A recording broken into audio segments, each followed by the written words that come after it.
Hello and welcome to That's Not Spit, It's Condensation. I'm Ryan Beach, and today I'm coming at you with a solo episode.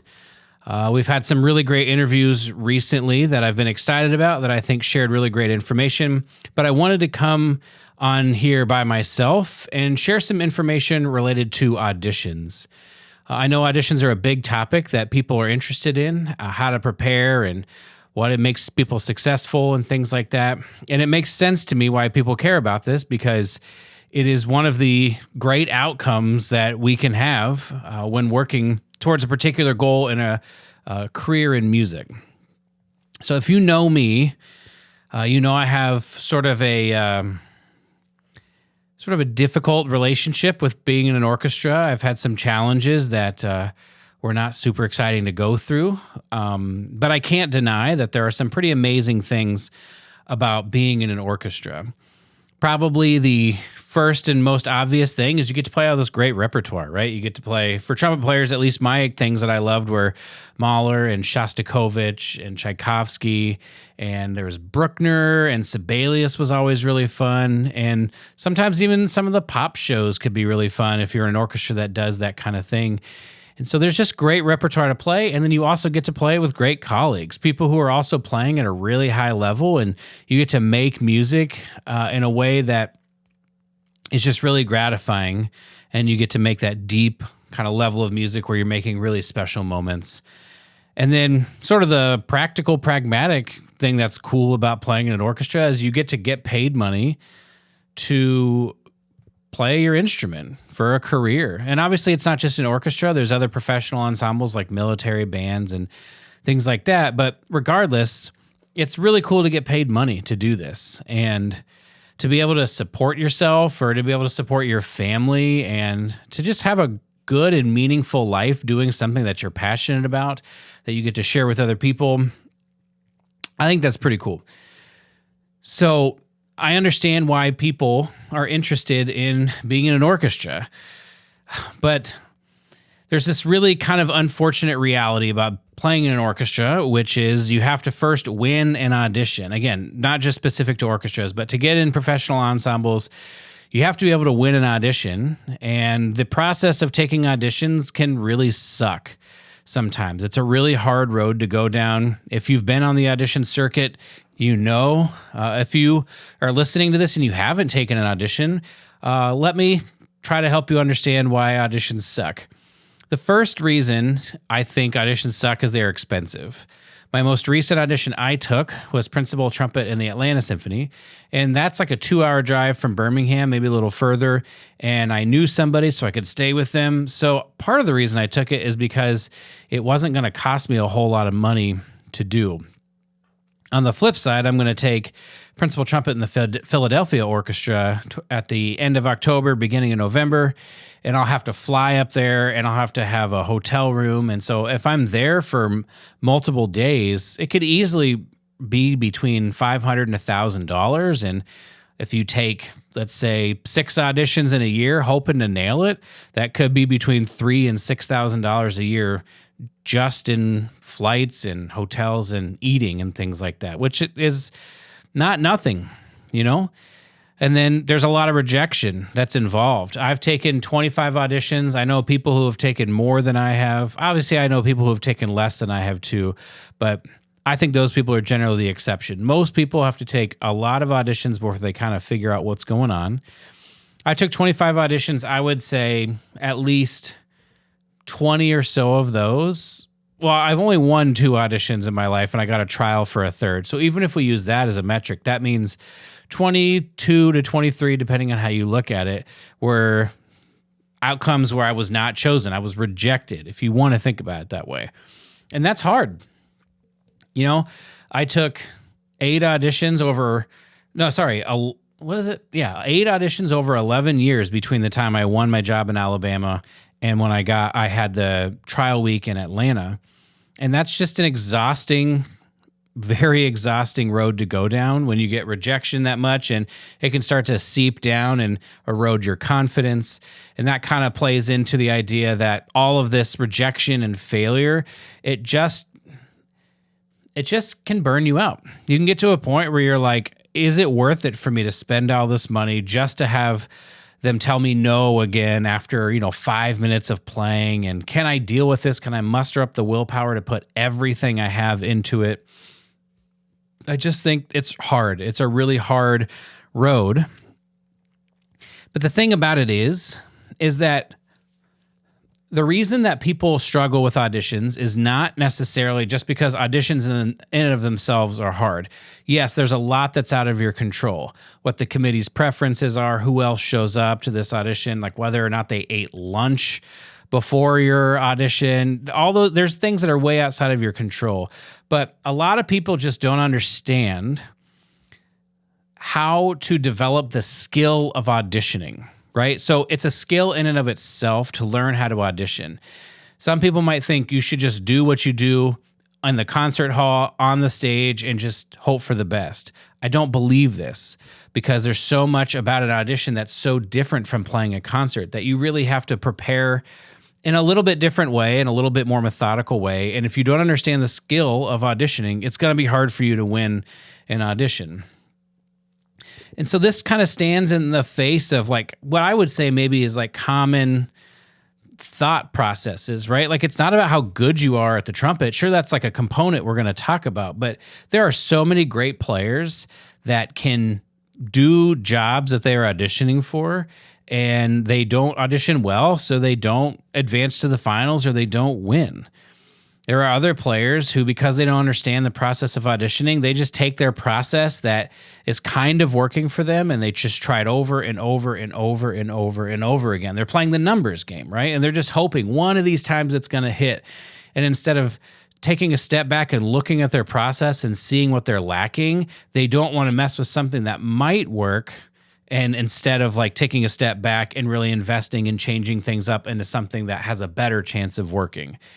And I understand it. Like I totally understand, because you don't want to mess with something, that could work. And these auditions, there's money on the line, there's employment and money and all things like that. But if you don't understand the skill of auditioning, you're often left helpless and confused, just not understanding why you're not advancing and not knowing what to do about it. I took an audition in San Francisco a while back, and I'm just looking at my notes over here to make sure I have it right. Yeah, I took an audition in San Francisco. It was my very first audition, actually, I think. And, you have your 6 or 7 people who are in the round, and then afterwards you're all sitting around waiting for the proctor to show up to tell you who advances and who doesn't.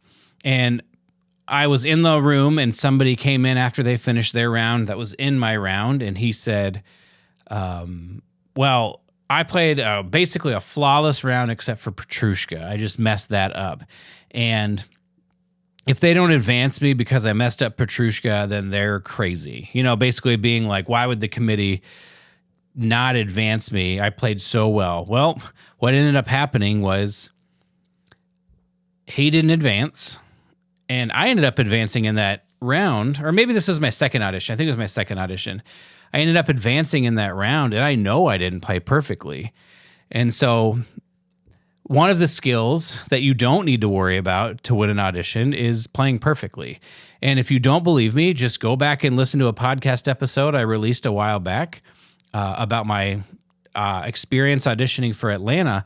I put my actual rounds of me playing in there, so you can go back and listen. There's a lot of great playing, but there's a lot of not perfect playing in there too. And so what I want to talk about is, if you don't need to play perfectly in an audition, what do you need? And that's what we're talking about, the skill of auditioning. And you could break that down even more into 4 separate skills that make up the skill of auditioning.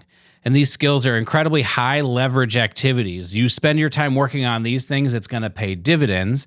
And the thing is that I want you to understand it's a process, right? So we're going to talk about these things, and you might have ideas of things that you can immediately implement, but to implement them deeply enough where you can use them and display them in an audition, it might take a couple of auditions. Again, there are outliers, but for a lot of people, it takes a couple of auditions to get into the swing of things and really understand how to develop that process that will lead them to their best preparation. And so if you're somebody who doesn't have a lot of audition experience, or maybe you've taken like an audition, but it didn't go the way you wanted it to, I would encourage you to listen to this episode, maybe more than once, and try to digest what I'm saying and apply it wherever you can. Maybe you're going to take your first audition. That would be a perfect place for this. But maybe you also just have a chair placement at your school and you want to try it out there. Or even if you have something like a recital or a solo performance, you can try these skills out and still develop them, even if it's not on a full-blown audition list. If you are someone who has a little bit more audition experience and you are looking to work closely with me to dial in your audition prep, and to get closer to advancing and winning an audition, I am looking for a small number of people to start an audition program with. My ideal client or my ideal participant in this program is going to be someone who has maybe either won a job already or a 1 year in a job, but maybe it's at a orchestra where it's a good job, but you want to keep trying to audition for more prestigious groups or higher paying groups, and you want to be competitive for that. Or maybe you are in a field or a field band in a military band, and you want to try to make a run for some of the premier band spots that open up throughout the year. Or maybe you're a recent grad or a freelancer who still has a dream. You want to get that full-time job and have that employment, and you want some help dialing that in so you can give yourself the best shot. These kinds of people are the people I'm looking for. If you're one of these people that I described, I would encourage you to carefully listen to what I'm talking about in this episode and see if you resonate with it. Do you like the way I'm talking about things? Do you think that you need these things? If that's the case, I would encourage you to click the link in the description for this episode so you can get more information about this program that I have coming up. I want to really quickly go over what we're going to talk about this episode, and then we're going to dive in. So the 4 skills, the 4 high leverage skills that I was talking about that make up the overall skill of auditioning is skill number 1 is building a healthy audition mindset. Skill number 2 is developing solid fundamentals on your instrument. Skill number 3 is having proper organization. And skill number 4 is having a practice process that maximizes results. Let's dive in.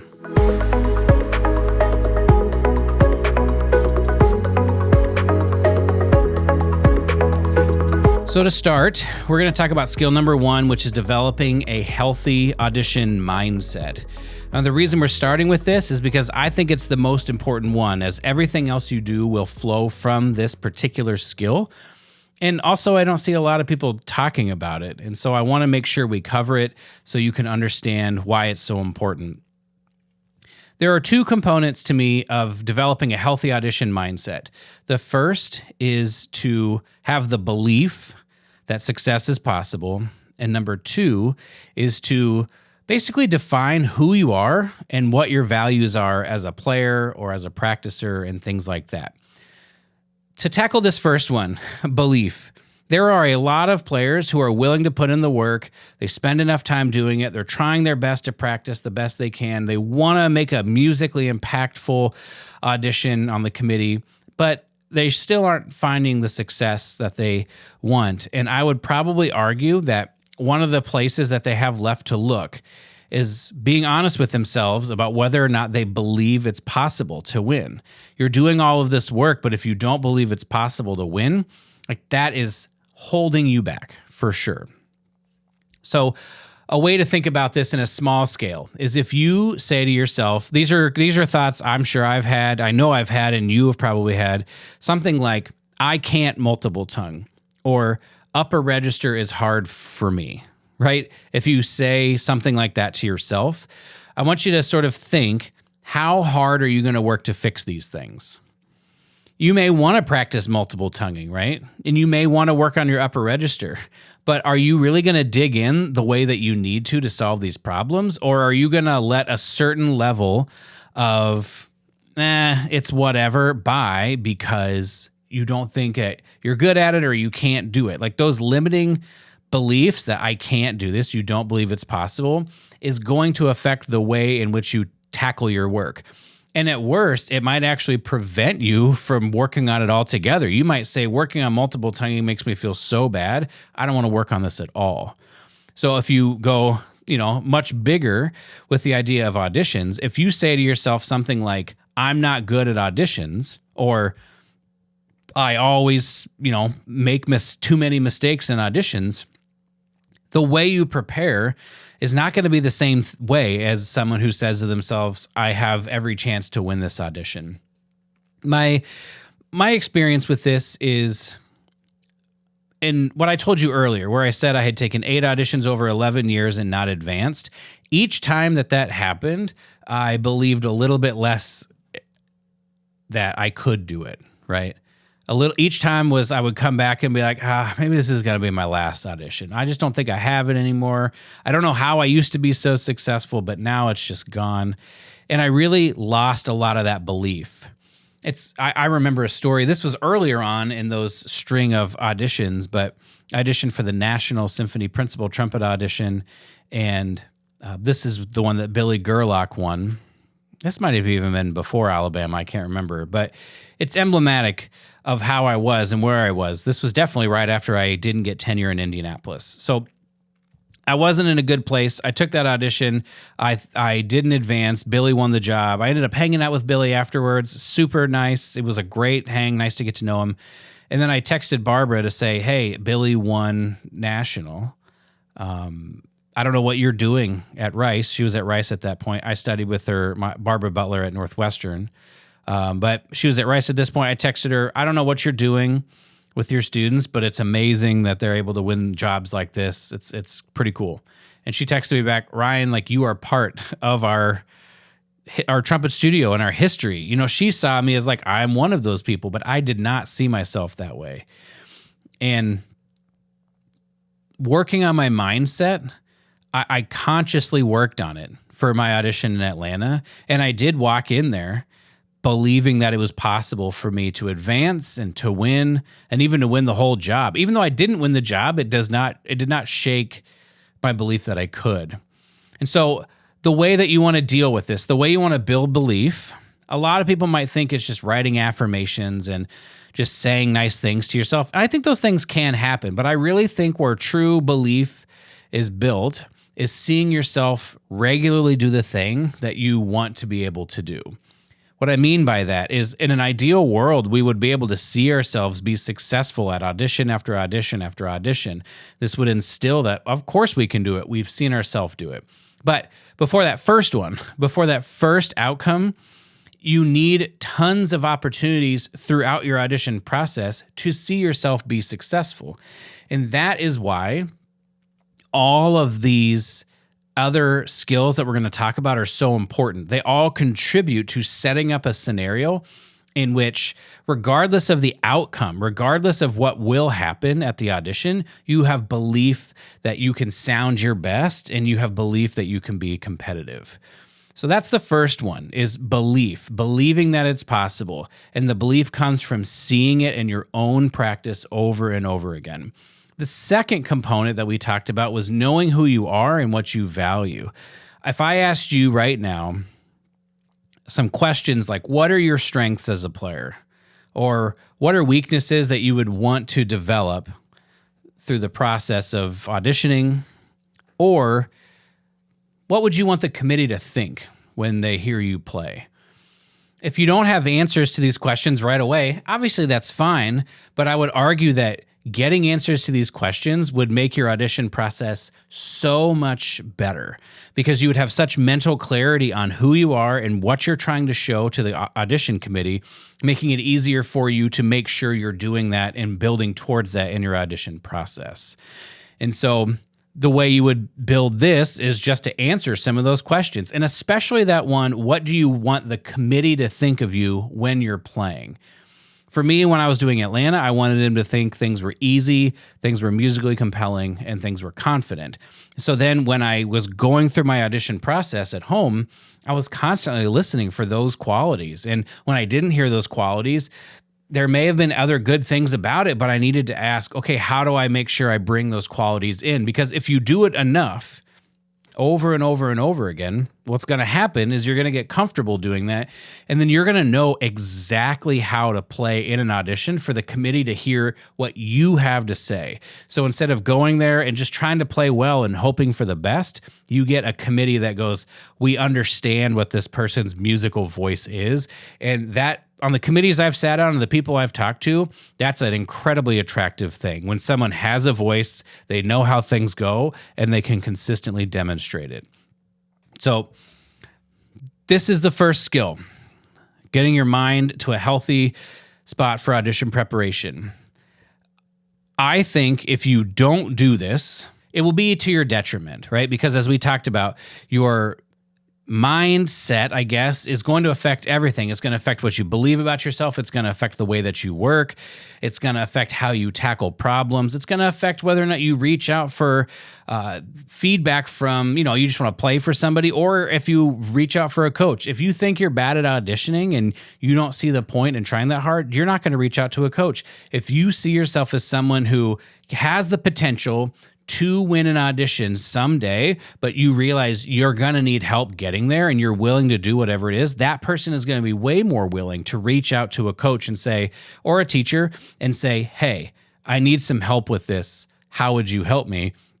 And then getting the help that you need. You could have the best system in the world, and if your mindset is kind of off and it's not doing it, you're just going to have this friction that says, well, this is cool, but it's uncomfortable. Practicing in a specific way is nice, but I can't be consistent with it.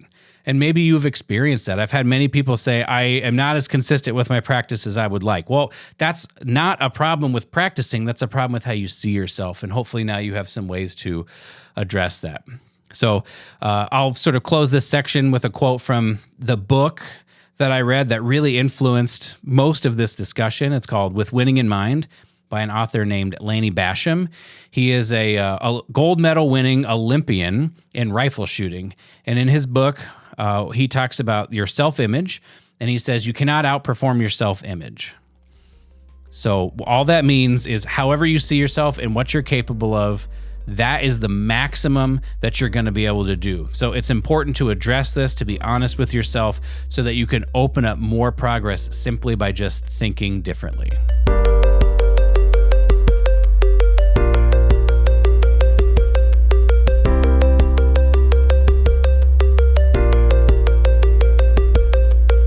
Okay, so skill number 2 is you need to have solid fundamentals.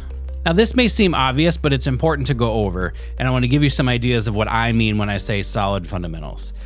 An audition committee can tell right away when somebody is fairly well prepared, but they have fundamental issues. This is going to present as, okay, this is pretty solid playing, but there's some pervasive intonation issues throughout. Or this person's sound is okay, but they just lack clarity in general because their articulation isn't clear. Or, things like that. Or this sound isn't quite as resonant throughout. Like if you have this sort of fundamental issue you need to work out, audition committees can hear that, and it's just not an attractive part of an audition package because they want to be sitting next to people who make the instrument sound easy. If you can do that, they'll go, great, I can imagine myself sitting next to this person. So the reason why I think most people don't have solid fundamentals is simply because they don't have enough clarity on what solid fundamentals are.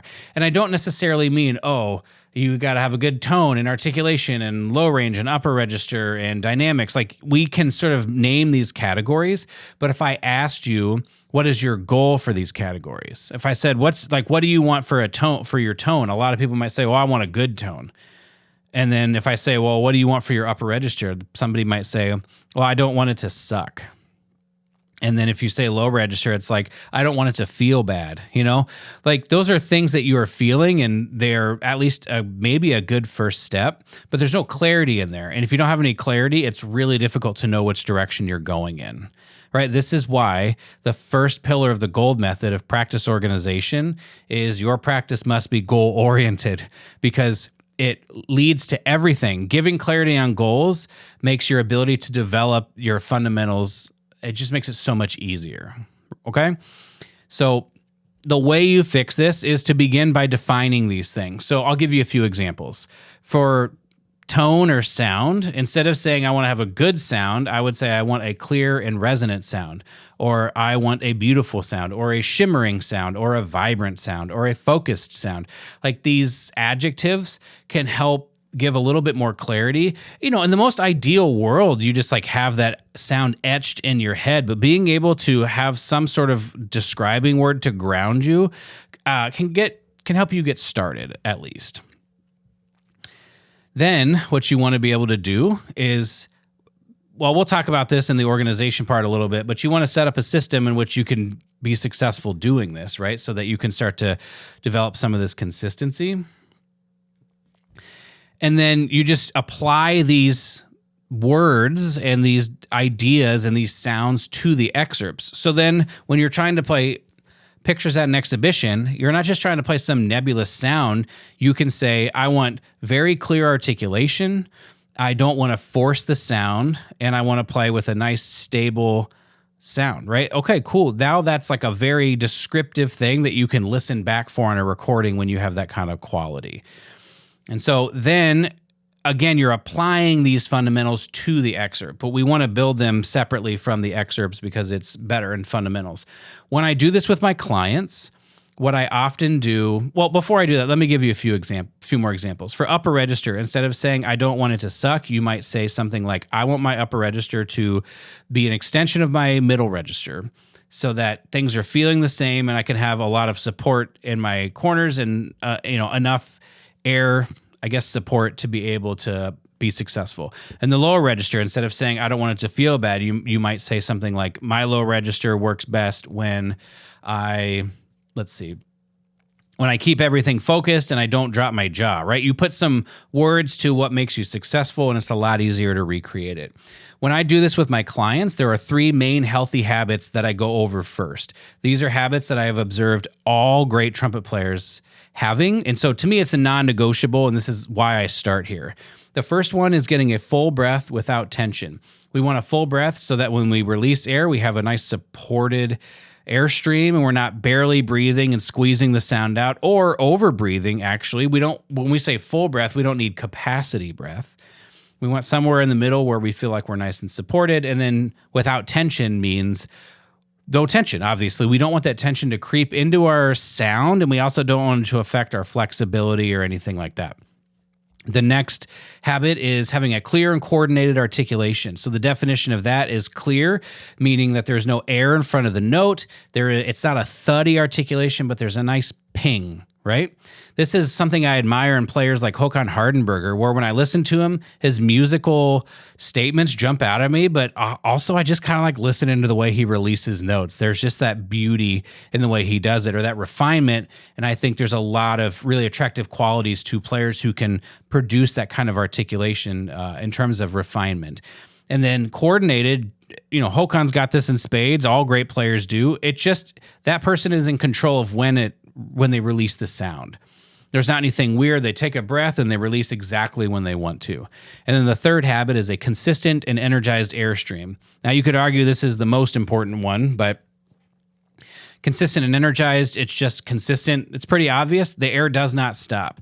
And you got to learn, even when you're playing short and separated things, how do you still have this feeling of an invisible airstream connecting everything underneath, as if everything is a, quote, flow study. And then the energized part is just using your air in such a way where you're maximizing resonance and energy and vibrance in your sound for maximum sound efficiency. So if you pick up these 3 things that I talk about with my clients, that's going to cover the majority of the issues you're going to find in your excerpts or in your fundamentals. And so at minimum, we need to develop those 3 things. There are supporting habits that matter as well, but we need to develop this because the way to a committee's heart is to play with such ease and confidence that they just put their pencil down, right? and they just listen and they enjoy what you're doing. And the only way, or one of the main ways that happens, is through having solid fundamentals. So I would encourage you to really take care with this and not just assume that your trumpet playing is at a good enough level where we'll just like try to make it happen, but you really dig deep and solve these problems. Because if you don't, it's going to be hard to have that ease. And then also it's going to be hard to work up an audition list in a manner that's efficient, right? If you struggle with clear articulation, like something like Petrushka is going to be annoying every single time to work up. But if you work out that issue in your playing, Petrushka is much easier to learn. So that feels like a good description of that. You really want to develop these fundamentals for that ease and that confidence. Let's move on to the next skill.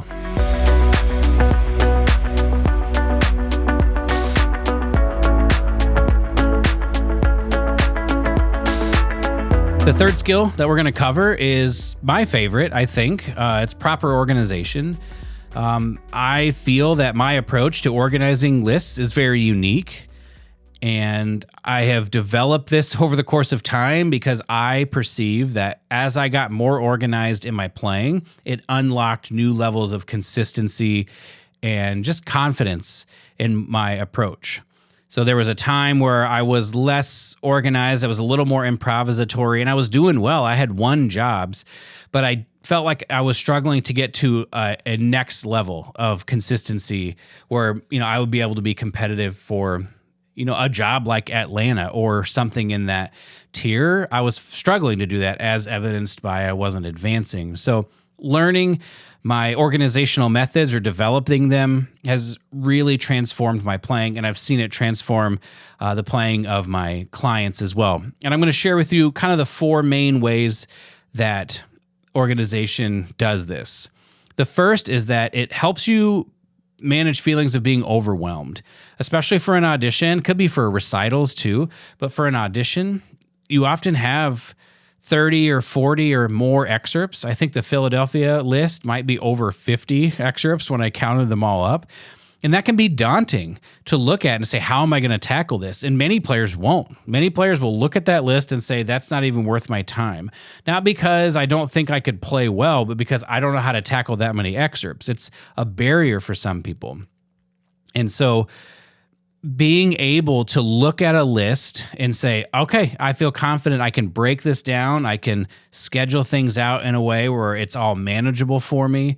That's going to help literally everybody tackle lists like that. But, people who already have jobs, auditioning is really hard. So this organizational component is very important to be able to work in your practice times around rehearsals, or making sure you're not going to overplay. If you're like, brass players, we have to worry about this. But if you are string players, woodwind players, and you got to spend a lot of time practicing the billions of notes that you have, and you still have to learn all these other notes for auditions, like you might feel like you can tackle this with proper organization. Or if you're a busy freelancer where your schedule is all over the place and you still want to tackle this, like organization is how you're going to be able to manage that feeling of being overwhelmed. And then this one is close to my heart too, but I think about parents who, they've got their jobs. Like my wife, she had a full-time job. She has still the same full-time job. And then she had 2 kids to raise, and that just sort of precluded her from taking auditions because it just would have been too much to add on top of it, right? And so with proper organization, it might have been something that felt like she could tackle or at least entertain the idea of a little bit more. And I think these are reasons why, this is one of the main reasons, is it just helps prevent feelings of helps prevent feelings of overwhelm, and it can really make you feel like some of these things are attainable. The next thing that it does is it makes your practice more efficient. When you've determined many of the different variables that you have to control in a practice session, and you've got it all listed out, you're going to be more efficient with your practice. Inefficient practice can often lead to overplaying, right? Because you don't really have a system of knowing, like, how long am I going to play this? How many times am I going to play it, right? So I've come across people who talk about when they're trying to prepare for something, they'll say something like, well, for me to be prepared, I have to be able to, I play it like 100 times total. And I will ask the question, well, like, why not 101? Are you sure you don't need that extra rep? Because when you think about it from that perspective, it's just arbitrary, right? Like you've just picked a number that you feel like is high enough that makes it so, yeah, that sounds like I could be able to do it. But it's not really efficient. And at least for trumpets, I can't speak for every instrument, but for trumpet, when you over practice like that, you end up digging yourself into a hole that can really hinder your ability to play with good habits and develop those on the excerpts. And so there's a couple of reasons for really trying to take care and be efficient with your time and focus more on the quality of the work you're doing and less on the quantity of hours that you are practicing. The other thing that a plan is going to do is it's going to help you build consistency. The way it's going to do that is your plan can take into account some things are more difficult, other things are less difficult, and you can account for that by playing at different tempos at the beginning of a process or working on things a little bit more that are hard and working on other things a little bit less that are easy. You can just dial all this stuff in. And so when you start practicing things from a place of success and ease, and then you maintain that success and ease throughout the process, not only are you building confidence and belief that it's possible because you're hearing yourself play really well over and over and over again, but you're myelinating those pathways, making it so over the course of time, your body is making it more habitual for you to play it that way, making it easier to access and more reliable. And this is what consistency is, right? So when I've had people ask me questions like, how do I develop consistency? Or like it's in a Q&A, like, what do you want me to talk about? And people are like, how do you become more consistent? Or if I ask a client, what is a goal of yours? Oh, I want to develop consistency.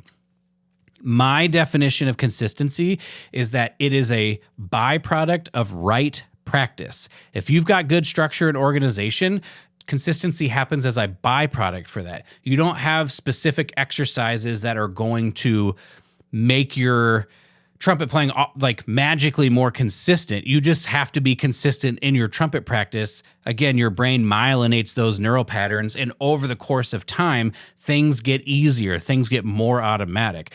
But if you're without a plan and random, you'll get those random results, right? And so that's one of the main benefits from a sort of a practical standpoint of like, how does it affect our trumpet playing on stage? It makes you more consistent.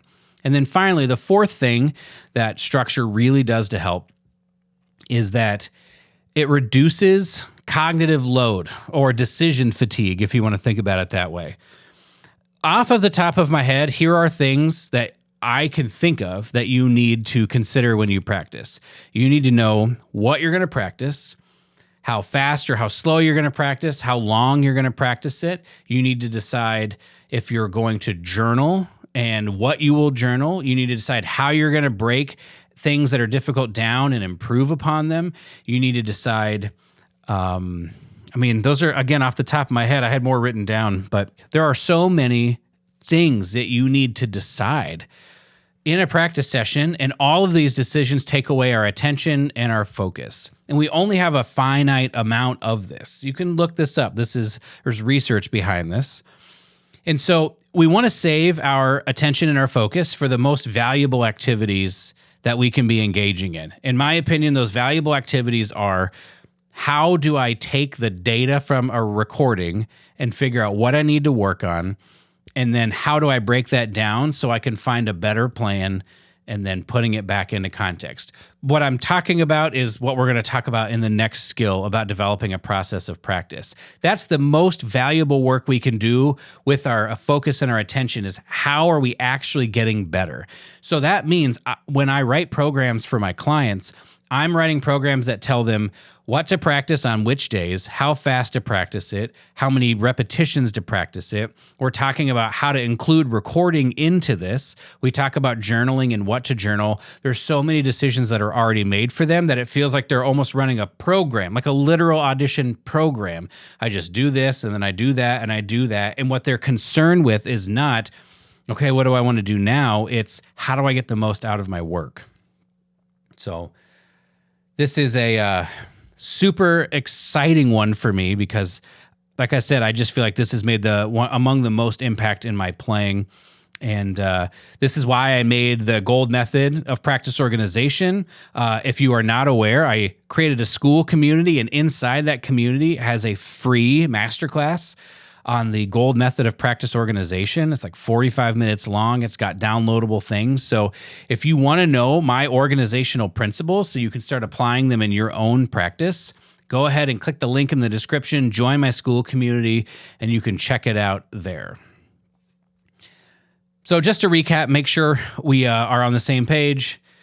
Without a plan, things are going to feel sort of random and maybe even chaotic. I've come across people who they do their best to do the audition and they get about 2 weeks ahead of the audition and they just don't feel ready. They don't feel prepared.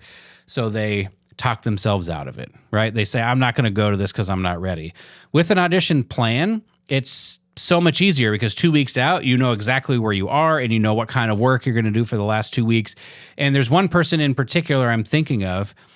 She experienced this exact thing. Before, she would talk herself out of auditions. The first audition we worked together, she went through with the entire audition process. So that itself was a win. And then she was able to advance to the semifinal round of that audition as well, which was also a win, right?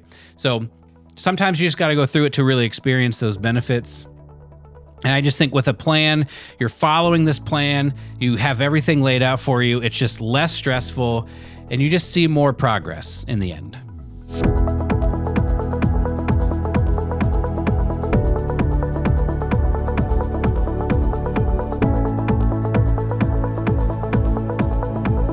All right, we have reached the final skill that we need to talk about. This skill is developing a practice process that maximizes your results. And spoiler alert, right out of the gate, this is deliberate practice.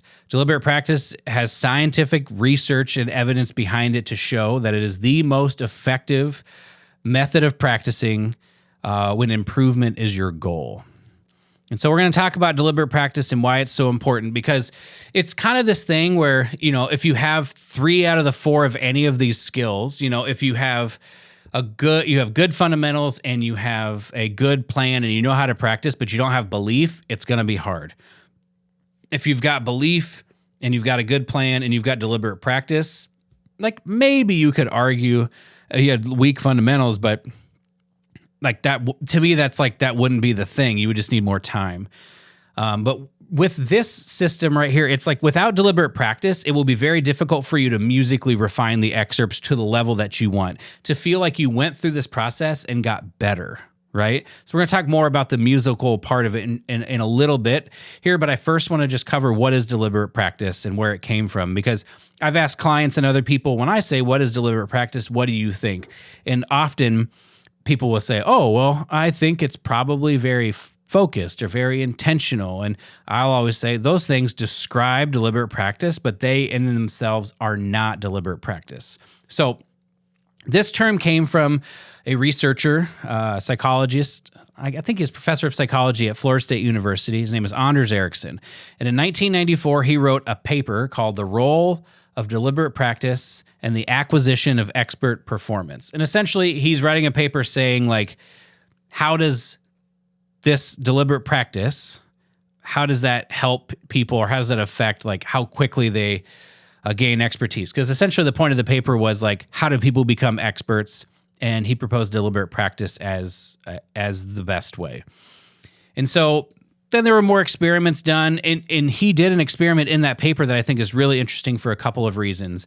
The first is that it's music related, so it'll be easier for us to connect with. So this study, the way it was described is that it was on violinists at an academy in Berlin. I assume it's like the equivalent of a college here. And they had 3 groups of violinists. One group was Group A, and this was violinists that were identified as having potential to go on to be like concert soloists, right? Full-time concert soloists. And then the second group, the B group, was violinists identified as having potential to win a job in an orchestra. And then the C group is violinists who are identified that would be likely go on to be teachers or professors. Not really a huge fan of the way they did this, but I guess I could understand if they're thinking like, good, better, best or something. But we also obviously know there are many very fine players as teachers. And so anyway, regardless, that's how the study was set up. And they asked questions and they tried to figure out essentially what has their practice been characterized by to get them to that point. And they came away with the idea that the first group, the concert soloists, had accumulated 10,000 or more deliberate practice hours in their life. And the majority of their work was characterized by deliberate practice. The B group, the orchestra audition group, the orchestra players group, was about 8,000 hours of practice, a lot of it being deliberate practice. And then the teacher group, or the C group, had about 6,000 hours of deliberate practice. And so they basically surmised that the more deliberate practice you have, the better you'll be. And this 10,000 hour thing, if you've read the book Outliers and you hear that quote from Malcolm Gladwell that says, it seems the magic number for greatness is 10,000 hours. He got it from this study with Anders Ericsson. And Ericsson, in his 2016 book Peak, which is an amazing book, highly recommend it, he addressed this saying, it's a good idea or a good thing that Gladwell popularized this because it shows that it takes a long time to get better. Sometimes you see in movies that characters just figure this stuff out like insanely fast, but that's not actually how it works. But he was critical because Gladwell sort of left out that it was deliberate practice hours, not just 10,000 hours, right? The quality of the time you spend matters a lot. I said that earlier. The quality matters more than the quantity. So you could spend 10,000 hours doing something that's not developing good habits, and it's not going to get you to where you want to go as being an expert. So since the quality of the time matters and we want it to be characterized by deliberate practice, it's important that we understand essentially how deliberate practice is to be characterized. And you could go very deep into this, but we'll keep it right at the top and talk about the mental representation and feedback loops. So deliberate practice essentially is practice that is engaged with developing the mental representation through feedback loops. So the mental representation you could think of as the sound you have in your head or the picture in your head of what you're doing. It goes deeper than that, but that's a good way to think about it. And so we have, when we're playing something like Petrushka or Pines of Rome or Scheherazade or Gershwin Piano Concerto or whatever excerpts, like we have a picture in our head that is influenced by recordings, it's influenced by teachers, it's influenced by our own practice. And the clarity of that picture will dictate how reliable it is and how much we understand about how to create it, right? So we do that usually first by listening, right? So maybe you're going to learn pictures at an exhibition. You want to first listen to it, and then you're going to have a picture in your head. And that picture is what I call the theoretical mental representation. You know how it sounds, you know what you want it to go like, but until you get in the practice room and start trying to figure out how to actually create that sound, that's when it turns into a practical mental representation. The difference being I know how it sounds, and then the other one being I actually know how to create those sounds. And the way we do that is through feedback loops. So the most reliable and easiest way to get a feedback loop is to record yourself, right? You record yourself, you listen back, and you say, okay, what's different between what I hear in my head and what I'm actually doing? And then you gradually take time trying to get those things to line up. That's a way our principal horn, Valerie Sly, said it that I really liked in our interview. And you just do this process over and over again. And the reason you want to record yourself, I'm going to make a case for it. It's not just because it's the only way to get better. This is the deliberate practice reason for wanting to record yourself. First and foremost, it's the most accurate data you're going to get, right? Like you can try to pretend that you can hear things to fix while you're listening to yourself. Oh, I missed those notes. Well, those are easy to hear, but is nuances in intonation or nuances in color, is that as easy to hear? Can you manage listening for those things while you're also playing the trumpet? Probably not. And so you want to record yourself so you can hear those nuances and you can hear everything and then make accurate decisions about what to work on. From a performance standpoint, you also, when you're practicing, you're not just trying to get better at the excerpts, you're also trying to hone your headspace, right? You're trying to hone what you're thinking. And so when you are recording yourself, you get to be in the headspace and try to create the sound the way you want to create it. And then you get to observe the result, almost as if that was an experiment. And the recording, listening back to it, that is observing the experiment. And then you spend some time trying to create a new hypothesis about how would you get a better result from the experiment. This is how deliberate practice would be characterized, right? So we need those feedback loops so we can make accurate and informed decisions about how we want to proceed.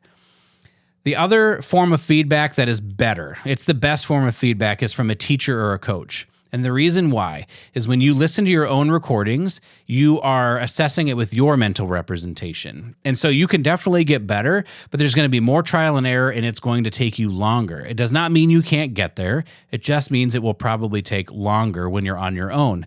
With a teacher or a coach, when they're giving you feedback, they're giving it to you with their mental representation.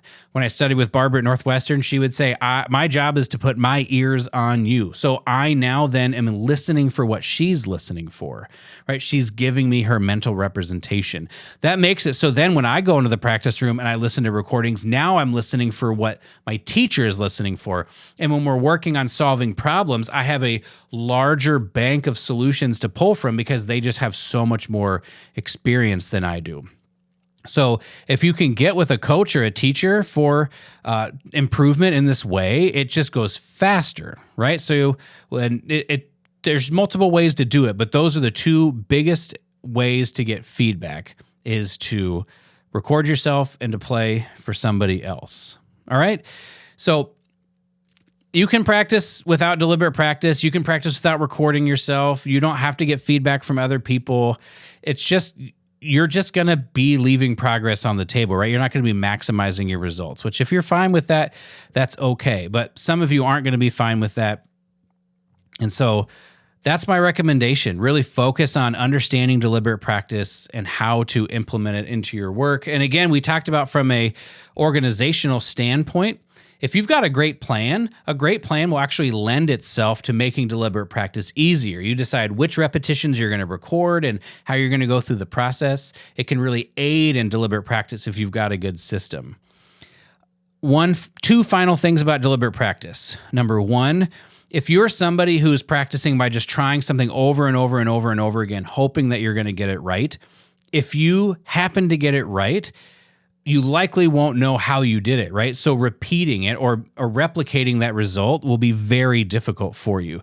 Through deliberate practice, you'll have recordings, you'll have journal entries, you'll have these experiments, and you'll know exactly how you got there. So then you just need to keep doing the same thing that you did, and that will help you replicate it, right? So it'll be easier to do it. So that's another reason deliberate practice is the most effective and best way to get better, is because you're learning how you're doing it, which makes you able to be more consistent with your practice. And then finally, I haven't really talked a lot about musicality, right? You could come away from this episode saying, oh, so all you need to do is have a good mindset, play the trumpet well, be organized, and deliberate practice, and that's it. Like, what about being musically compelling?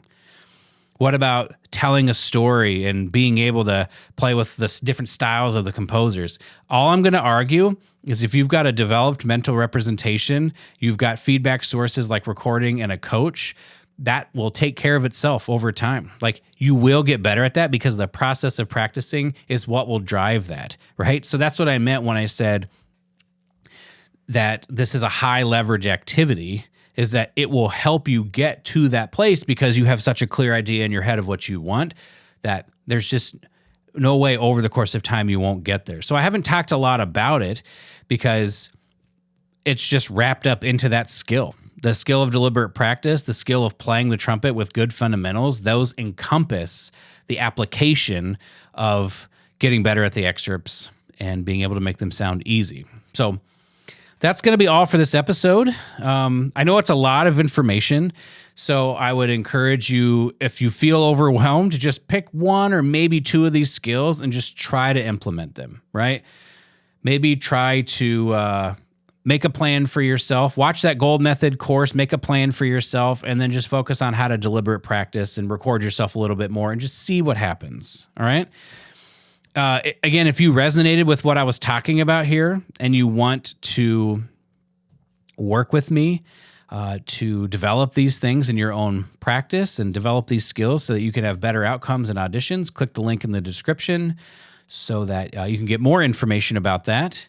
And I just want to say I appreciate you listening, and I hope you enjoyed the episode, and we'll see you in the next one.